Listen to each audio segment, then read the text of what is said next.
আজকের ভিডিওতে আমরা জানব কেন অ্যাম্প্লিফায়ার পুড়ে যায় বা বার্ন হয়ে যায় এবং কোন ভুলগুলোর কারণে আপনার দামি অ্যাম্প্লিফায়ারটি নষ্ট হয়ে যেতে পারে।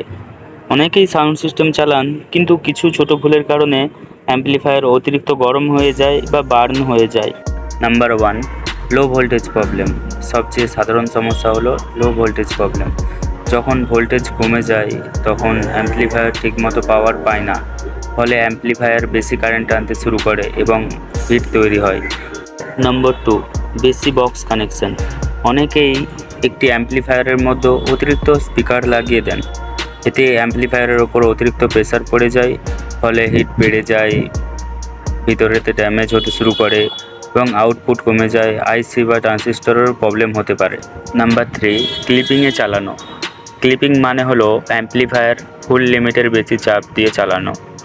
এতে সিগন্যালের প্রবলেম হয়, স্কোয়ার ওয়েভ তৈরি হয়, স্পিকার কয়েল পুড়ে যায় এবং অ্যাম্প্লিফায়ার অতিরিক্ত গরম হয়ে যায়। Number 4, cooling fan problem. Cooling fan না চললে অ্যাম্প্লিফায়ারের হিট বাইরে বের হতে পারে না, ফলে অ্যাম্প্লিফায়ার ওভারহিট হয়ে রয়ে যায়, সার্কিট ড্যামেজ হতে থাকে। নাম্বার 5, পাতলা বা লো কোয়ালিটি ওয়্যার ব্যবহার করা। খারাপ বা পাতলা ওয়্যার ব্যবহার করলে রেজিস্ট্যান্স বেড়ে যায়, এতে ভোল্টেজ ড্রপ হতে শুরু করে, ওয়্যার হিট হয়, সাউন্ড লস হয়। নাম্বার 6, শর্ট সার্কিট বা ভেজা পরিবেশ বা শর্ট সার্কিট অ্যাম্প্লিফায়ারের জন্য খুবই বিপজ্জনক, কারণ ওয়াটার থেকে শর্ট হতে পারে, স্পার্ক হয়ে অ্যাম্প্লিফায়ার বার্ন হতে পারে, তাই ভেজা জায়গা একটু এড়িয়ে যাওয়ার চেষ্টা করবেন।